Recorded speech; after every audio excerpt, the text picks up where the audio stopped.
Tout Israël fit monter l'arche de l'alliance de l'Éternel avec des cris de joie, au son des clairons, des trompettes et des cymbales, et en faisant retentir les luttes et les harpes.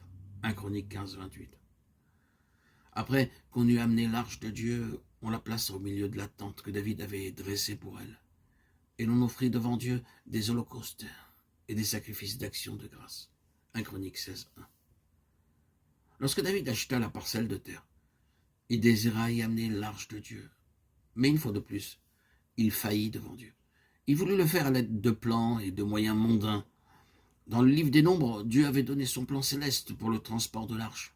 Aucun homme n'a le pouvoir et l'autorité de changer l'ordre divin.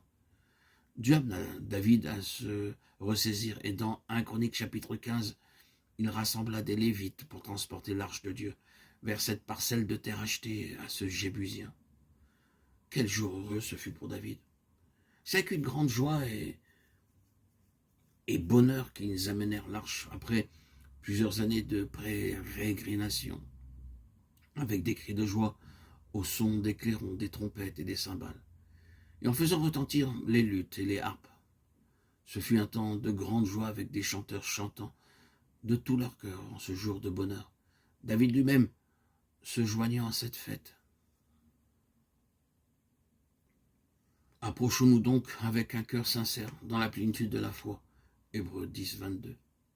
Lorsque nous voyons l'arche de Dieu à sa place, nous sommes remplis d'une grande joie. L'arche est un type du Seigneur Jésus-Christ. Il faut que sa juste place lui soit donnée dans votre cœur, votre foyer et dans l'Église. Lorsqu'il en est ainsi, il en résulte une grande joie. David gagna beaucoup de batailles, mais aucune d'elles ne donna autant de joie que l'arche de Dieu, entrant dans son repos, dans cette parcelle de terre achetée d'Aravna.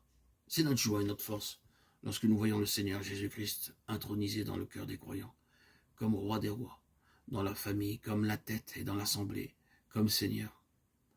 Il y a 3 choses que nous devons observer. Premièrement, le Seigneur Jésus doit être notre tête, personnellement, familialement et dans l'assemblée où nous sommes membres. Ce n'est que lorsque ceci est vrai que nous avons amené l'arche de Dieu dans son juste lieu de repos.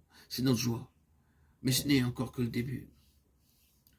Pouvez-vous dire véritablement que la joie du Seigneur est votre force et du fait que vous entrez davantage dans le cœur de Dieu?